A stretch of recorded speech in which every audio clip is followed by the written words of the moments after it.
अपनी रोजमर्रा की लाइफ में आप इस तरह के सेंटेंस बोलते होंगे ना। मेरी जानकारी के अनुसार उसने ये काम कर लिया होगा, किसी भी कीमत पे मैं वहां नहीं जाऊंगा, मुझे आश्चर्य होता है तुम इतने बेवकूफ कैसे हो सकते हो, पलक झपकते ही चोर ने मेरा पर्स चोरी कर लिया। इस तरह के सेंटेंस आप काफ़ी बोलते होंगे, लेकिन इस तरह के सेंटेंस को हम किस स्ट्रक्चर द्वारा बनाते हैं, किस वर्ड का यूज़ करते हैं, ये आप लोगों को नहीं पता होगा। क्या इसमें यूज़ होते हैं, कैसे स्ट्रक्चर होते हैं, सब मैं इस वीडियो में बताने वाली हूँ। तो आप जब इंग्लिश बोलेंगे ना तो आपकी इंग्लिश और भी ज़्यादा इफेक्टिव लगेगी। तो चलिए इसी के साथ वीडियो को स्टार्ट करते हैं। तो सबसे पहले हम बात करेंगे कभी ना कभी। कभी ना कभी तुम मेरी बात पे विश्वास करोगे, कभी ना कभी तुम वहां जाओगे, कभी ना कभी तो तुम मेरे घर आओगे। तो कभी ना कभी के लिए हम क्या यूज करेंगे, sooner or letter. Sooner or letter का हम यूज करेंगे किस लिए, कभी ना कभी के लिए। जैसे अगर आपको बोलना हो कभी ना कभी तुम उसकी बात सुनोगे, वो अक्सर उसकी बात नहीं सुनता है, तो आप उसको समझाते हुए बोलते हो ना कि कभी ना कभी तो तुम उसकी बात सुनोगे। कभी ना कभी के लिए आपको क्या यूज करना है, सूनर और लेटर। और बाकी जो सेंटेंस आपका बनेगा ना वो आपका टेंस के अकॉर्डिंग बनेगा। अगर आप प्रेजेंट की बात करें, पास्ट की बात करें, फ्यूचर की बात करें, या एबिलिटी बात बताने के लिए करें, मॉडल्स, टेंस, सबके अकॉर्डिंग ये बन सकता है। बस आपको कभी ना कभी के लिए आपको सूनर और लेटर का यूज करना है। जैसे कभी ना कभी तुम उसकी बात सुनोगे, सुनोगे से आपको समझ में आ रहा है ये फ्यूचर की बात कर रहे हैं। You will listen to him, तुम उसकी बात सुनोगे, कभी ना कभी, सूनर और लेटर। तुम उसकी बात सुनोगे, you will listen to him, कभी ना कभी, सूनर और लेटर। आपको इस तरह यूज करना है। कभी ना कभी तुम मेरी परेशानी को समझोगे, इस तरह के सेंटेंस भी आप यूज करते होंगे। You will understand my problem, तुम मेरी परेशानी को समझोगे, सूनर और लेटर, कभी ना कभी। You will understand my problem, sooner or later, कभी ना कभी तुम मेरी परेशानी को समझोगे। मैं कभी ना कभी वहां जाऊंगी, I will go there sooner or later, I will go there sooner or later. कभी ना कभी वो तुम्हारी समस्या का समाधान करेगा, he will solve your problem sooner or later, he will solve your problem sooner or later. कभी ना कभी वह तुम्हें आमंत्रित करेगा, he will invite you sooner or later, he will invite you sooner or later. अब आप सोच रहे होंगे कि मैम आप जितने भी सेंटेंस बताए सब वो फ्यूचर के थे, तो गाइस ज़रूरी नहीं है कि आपके फ्यूचर के हो। मैंने यहाँ फ्यूचर के इसीलिए लिए क्योंकि ये जितने भी सेंटेंस है फ्यूचर में ही मीनिंगफुल लग रहा था। ज़रूरी नहीं है कि कभी ना कभी अगर आप यूज़ करते हैं तो आपके प्रेजेंट पास्ट के ही आएंगे, फ्यूचर के भी तो आ सकते हैं ऐसे सेंटेंस। तो आपको क्या यूज़ करना है, सूनर और लेटर का यूज़ करना है कभी ना कभी के लिए, ठीक है। नेक्स्ट स्ट्रक्चर है हमारा in the blink of an eye. In the blink of an eye, पलक झपकते ही। बहुत इंटरेस्टिंग है। पलक झपकते ही चोर ने चोरी कर लिया। पलक झपकते ही चोर पुलिस के गिरफ्त से बाहर चला गया। पलक झपकते ही तुमने झगड़ा शुरू कर दिया। तो पलक झपकते ही का मतलब क्या है, in the blink of an eye. जैसे अगर बोलना हो पलक झपकते ही तुमने झगड़ा शुरू कर दिया। In the blink of an eye you started fighting. मान लीजिए दो भाई है जो आपस में बहुत ही ज्यादा लड़ते हैं। मम्मी ने उन लोगों को समझाया कि तुम लोग झगड़ा मत किया करो। मम्मी के सामने वो लोग पूरे शरीफ बनकर बैठे हुए थे, लेकिन जैसे ही मम्मी थोड़ी सी टर्न हुई, घूमी इधर, उन लोगों ने झगड़ा शुरू कर दिया। तो मम्मी उस वक्त बोलेगी पलक झपकते ही तुमने झगड़ा शुरू कर दिया। तो बोलेगी in the blink of an eye you started fighting. पलक झपकते ही वह भाग गया। 9 2 11 हो गया। तो in the blink of an eye he ran away. In the blink of an eye he ran away. पलक झपकते ही उसने मेरा पर्स चोरी कर लिया। In the blink of an eye he stole my purse. In the blink of an eye he stole my purse. पलक झपकते ही वह वहां से चली गई। In the blink of an eye she went from there. In the blink of an eye she went from there. पलक झपकते ही वह गिर गया। In the blink of an eye he fell down. In the blink of an eye he fell down. तो जब आपको sentence में पलक झपकते ही आएगा ना, तो उसके लिए आपको क्या यूज करना है, in the blink of an eye. और जो आपका बाकी सेंटेंस बनेगा वो आपके टेंस और मॉडल के अनुसार बनेगा। अब है बाय द वे। बहुत यूज होता है बाय द वे, वैसे। बाय द वे के लिए वैसे। वैसे तो तुम मेरे घर आ सकते हो, वैसे तो हम वहाँ जा सकते हैं, वैसे तुम ये खा सकते हो। जैसे वैसे तो मैंने सुना तुम मुझसे बात नहीं करते, उसने सुना कि आप और आपकी फ्रेंड बात नहीं करते, लेकिन आप लोगों को वो बात करते हुए देखा, तो वो आके बोला वैसे तो मैंने सुना तुम लोग बात नहीं करते। तो बोलेगा by the way I heard you don't talk to her. वैसे मैंने सुना तुमने फोन खरीदा है। By the way I heard you bought the phone. By the way I heard you bought the phone. वैसे मैंने तुम्हें वहां जाते हुए देखा। By the way I saw you on your way there. By the way I saw you on your way there. वैसे मैंने तुम्हें पढ़ाई करते हुए कभी नहीं देखा। By the way I have never seen you studying. By the way I have never seen you studying. वैसे तुमने उस बारे में सुना। By the way you heard about it.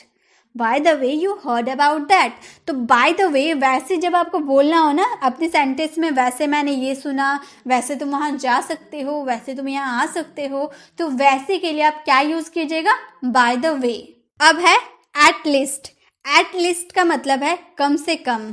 कम से कम तुम ये कर सकते थे, कम से कम तुम एग्जाम तो दे सकते थे, कम से कम तुम पढ़ाई करने बैठ तो सकते थे। तो कम से कम के लिए एट लीस्ट का यूज करेंगे। आप यूज करते भी होंगे एट लीस्ट का। जैसे कम से कम तुम उसकी बात सुन तो सकते थे, उसने उसकी बात नहीं सुनी, तो आप उससे बोल रहे कम से कम तुम उसकी बात सुन तो सकते थे। कम से कम के लिए at least you could listen to him. At least you could listen to him. कम से कम तुम मेरे लिए इतना तो करो। At least you do that much for me. At least you do that much for me. कम से कम आप इस वीडियो को लाइक तो करो। कम से कम तुम पढ़ने तो बैठ जाओ। At least you sit down to study. At least you sit down to study. कम से कम तुम मेरे लिए वह खरीद सकते थे। At least you could buy that for me. At least you could buy that for me. कम से कम आपको अभ्यास तो करनी चाहिए। At least you should practise. At least you should practise. तो जब आपको सेंटेंस में कम से कम बोलना हो ना, तो कम से कम के लिए आप क्या बोलिएगा? एट लीस्ट का यूज कीजिएगा। अब है one or the other day. एक ना एक दिन, एक ना एक दिन वो मेरे घर आएगा। एक ना एक दिन तो सभी को ऊपर जाना है, एक ना एक दिन तो वहां जाना ही पड़ेगा। तो एक ना एक दिन के लिए one or the other day का यूज करेंगे। एक ना एक दिन वो तुम्हें ज़रूर कॉल करेगा। वो तुम्हें कॉल नहीं करता है, लेकिन एक ना एक दिन ऐसा आएगा कि वो तुम्हें कॉल करेगा। One or the other day she will call you. One or the other day she will call you. एक ना एक दिन तुम्हें सफलता ज़रूर मिलेगी। On the other day you will definitely get success. एक ना एक दिन तुम्हें जॉब मिल जाएगी। One or the other day you will get a job. One or the other day you will get a job. वह तुमसे एक ना एक दिन जरूर बात करेगी। One or the other day she will talk to you. One or the other day she will talk to you. एक ना एक दिन सब कुछ ठीक हो जाएगा। आप किसी को दिलासा देते हुए कहते हो ना, एक ना एक दिन सब कुछ ठीक हो जाएगा। One or the other day everything will be fine. One or the other day everything will be fine. आप मेरे साथ प्रैक्टिस करते हुए चलो, ताकि आप ये जो सेंटेंस है, ये स्ट्रक्चर है ना, आप अपनी डेली लाइफ में यूज कर पाओ। एट एनी कॉस्ट, किसी भी कीमत पर, किसी भी कीमत पे तुम्हें वहां जाना पड़ेगा। तो किसी भी कीमत के लिए एट एनी कॉस्ट, किसी भी कीमत पर तुम्हें वहां जाना पड़ेगा। You will have to go there at any cost. You will have to go there at any cost. किसी भी कीमत पर तुम्हें अभी पढ़ने बैठना पड़ेगा। At any cost you have to study now. At any cost you have to study now. किसी भी कीमत पर वह तुमसे बात नहीं करेगी। She will not talk to you at any cost. किसी भी कीमत पे हमें यह काम आज ही करना पड़ेगा। We have to do this work today at any cost. We have to do this work today at any cost. किसी भी कीमत पे वह तुम्हारी मदद नहीं करने वाली है। She is not going to help you at any cost. She is not going to help you at any cost. किसी भी कीमत पे वो तुम्हारी मदद नहीं करने वाली है। तो किसी भी कीमत के लिए क्या हम लोगों ने यूज किया? एट एनी कॉस्ट का। अब है आई वंडर, मुझे आश्चर्य होता है। मुझे आश्चर्य होता है तुम मुझे धोखा कैसे दे सकते हो। मुझे आश्चर्य होता है तुम वहाँ कैसे जा सकते हो। तो मुझे आश्चर्य होता है के लिए क्या बोलेंगे? I wonder. मुझे आश्चर्य होता है तुम यह कैसे कर लेते हो। I wonder how you do it all. मुझे आश्चर्य होता है तुम यह कैसे बोल लेते हो। I wonder how you say that. I wonder how you say that. मुझे आश्चर्य होता है वह वहाँ क्यों गई। I wonder why she went there. I wonder why she went there. Guys एक बात आप ध्यान में रखिए, जब आप यहाँ WH वर्ड्स लगा रहे हो ना, उसके बाद जो आपके सेंटेंस आएंगे वो अफर्मेटिव आएंगे, नेगेटिव नहीं आएंगे।